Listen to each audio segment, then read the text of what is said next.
యూట్యూబ్లో మన ఛానల్ని చూస్తున్న ప్రతి ఒక్కరికి యేసుక్రీస్తు నామంలో శుభములు తెలుపుకుంటున్నాను. ఈరోజు మనం ధ్యానించుకోబోయే అంశము శ్రమల కాల ధ్యానంలోని 6వ భాగమైన చిన్న భిన్నం చేయబడిన ఇత్తడి సర్పం. ఇందులో 4వ భాగమైన ఇత్తడి సర్పం గురించి మనం ధ్యానించుకుందాం. 2వ రాజులు 18వ అధ్యాయం 4వ వచనము. మోషే చేసిన ఇత్తడి సర్పమును చిన్న భిన్నములుగా చేసెను. యూదా రాజైన ఆహాజు కొడుకు హిజ్కియా రాజైన దినాలలో నెహస్టాన్ అనే పేరు పెట్టబడిన ప్రజల చేత పూజలు అందుకుంటున్న ఈ ఇత్తడి సర్పాన్ని హిజ్కియా చిన్నాభిన్నం చేయించారు. దీనికి కారణం తెలుసుకునే ముందు ఇత్తడి సర్పం గురించి మరికొన్ని విషయాలను ముందుగా మనం పరిశీలన చేద్దాం. ఇందులో 10వ అంశంగా ఇత్తడి సర్పం ద్వారా వచ్చే రక్షణ భేదభావములు లేనిది. ఇత్తడి సర్పం వైపు చూచుటకు ఇశ్రాయేలు 12 గోత్రాల వారికి అర్హత కలదు. సిలువ వేయబడిన క్రీస్తును చూసి రక్షణ పొందుకున్నటకు అందరికీ అర్హత కలదు. కులమత జాతి భేదాలు ఏమాత్రం లేవు. ఎవరైనా ఎప్పుడైనా చూడొచ్చు. యూదులకు, గ్రీకు దేశస్థులకు, రోమియులకు, ఏ దేశం వారైనా, ధనికులు కానీ, పేదలు కానీ, విద్యావంతులు కానీ, పామరులు కానీ, పురుషులు కానీ, స్త్రీలు కానీ ఎవరైనా ప్రభువును చూసి రక్షణ పొందవచ్చు. ఇక 11వ అంశంగా వ్యక్తిగతంగానే రక్షణ మందును వాడాలి. అనగా ఎవరు మటుకు వారే ఆ ఇత్తడి సర్పాన్ని చూడాలి. తాపకర సర్పపు కాటు తిన్నవాడు వేలాడదీయబడిన సర్పాన్ని అతడే వ్యక్తిగతంగా చూడాలి. కానీ అతని తరపున అతని అన్నో, తమ్ముడో లేదా భార్య, అతని తల్లి కానీ తండ్రి కానీ ఇత్తడి సర్పాన్ని చూస్తే అతడు ఏమాత్రం రక్షణ పొందడు. యోహాను సువార్త 4వ అధ్యాయం 42వ వచనంలో ఈ విధంగా ఉంది. మా మట్టుకు మేము విని ఈయన నిజంగా లోకరక్షకుడని తెలుసుకుని నమ్ముచున్నామనిరి.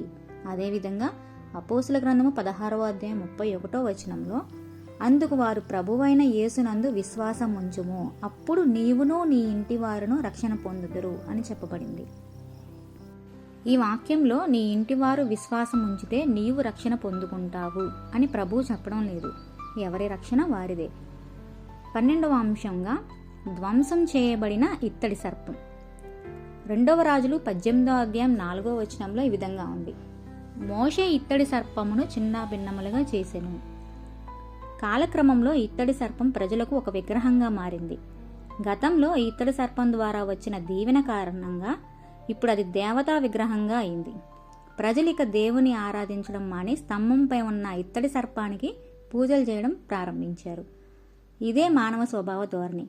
చాలామంది ఇంట్లో ఒక సిలువ పెట్టి దానికి కొబ్బరికాయలు కొట్టడం, బైబిల్కి పూజలు చేయడం, యేసు పటాలు పెట్టేసి వాటికి అగరబత్తీలు వెలిగించడం మొదలైనవి చేస్తుంటారు. ప్రియ దేవుని బిడ్డలారా, ఇటువంటి స్వభావాన్ని మనం మార్చుకోవాలి. ఎందుకంటే వీటి మీద ప్రేమ పెరిగి దేవుని మీద ప్రేమ తగ్గుతుంది. రక్షణ ఇచ్చింది దేవుడు కానీ ఇత్తడి సర్పం కాదు.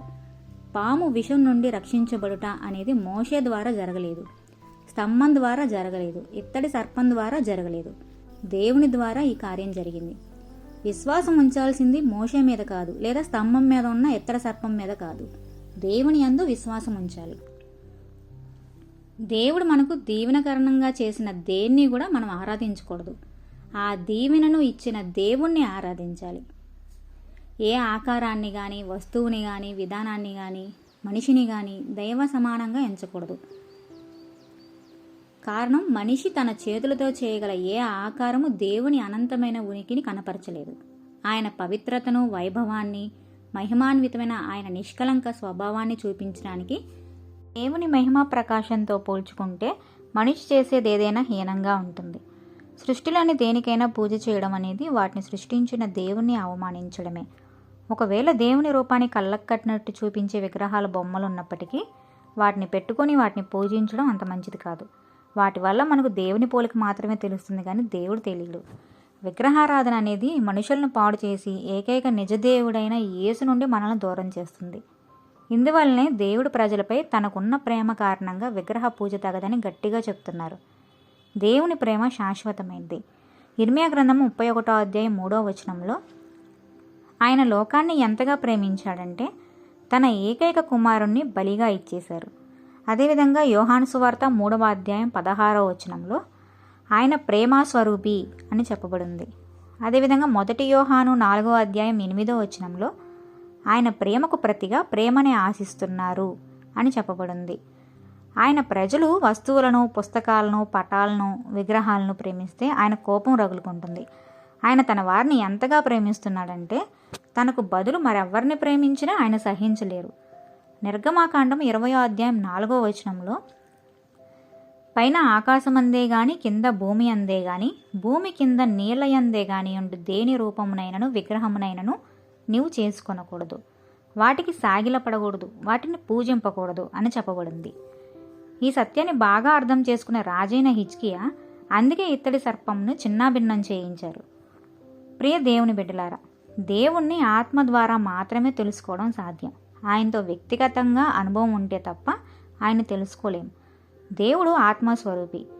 యేసు ప్రభు చెప్పారు, ఆయన ఆత్మతో సత్యంతో ఆరాధించాలి.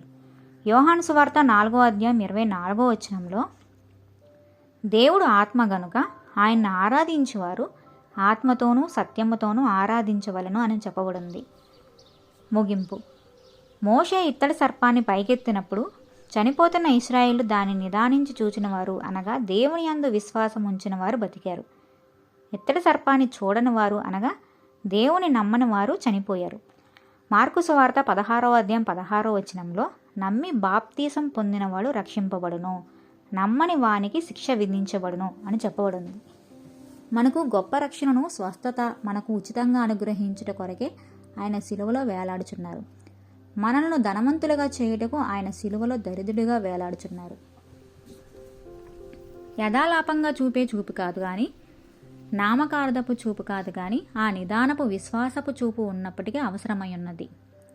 నామకార్థంగా మాత్రమే శిలువలో వేలాడే యేసును చూస్తే మరణం నిక్కం అని ఈనాడు అనేకులకు తెలియడం లేదు. మరి ఎవని వలన కూడా ఈ రక్షణ కలగదు. కేవలం సిలువ వేయబడిన యేసు మాత్రమే ఇవ్వగలిగిన ఘనమైన రక్షణ. అపోస్తుల కార్యములు 4వ అధ్యాయం 12వ వచనంలో, మరి ఎవని వలన రక్షణ కలగదు, ఈ నామముననే మనం రక్షణ పొందవలన కానీ ఆకాశం కింద మనుషులలో ఇయ్యబడిన మరి ఏ నామమున రక్షణ పొందలేము అనెను. ఒకసారి మనల్ని మనం పరిశీలించుకుందాం. మనం ప్రభువును చూసే విశ్వాసపు చూపులో ఏమైనా తేడా కనపడుతున్నదా? సరిచేసుకుందాం. ప్రభువు అయిన యేసునందు విశ్వాసం ఉంచుదాం, రక్షణ పొందుకుందాం. ఇది సిలువపై వేలాడే యేసును చూసే సమయం, మన విశ్వాసాన్ని బలపరుచుకునే సమయం, ఆయన్ను మరలా మరలా ప్రార్థించే సమయం. కలువరిలో వేలాడే ఆ దివ్యమైన గొర్రెపిల్ల నిన్ను నీ కుటుంబాన్ని సంపూర్ణంగా రక్షించి ఆశీర్వదించునుగా.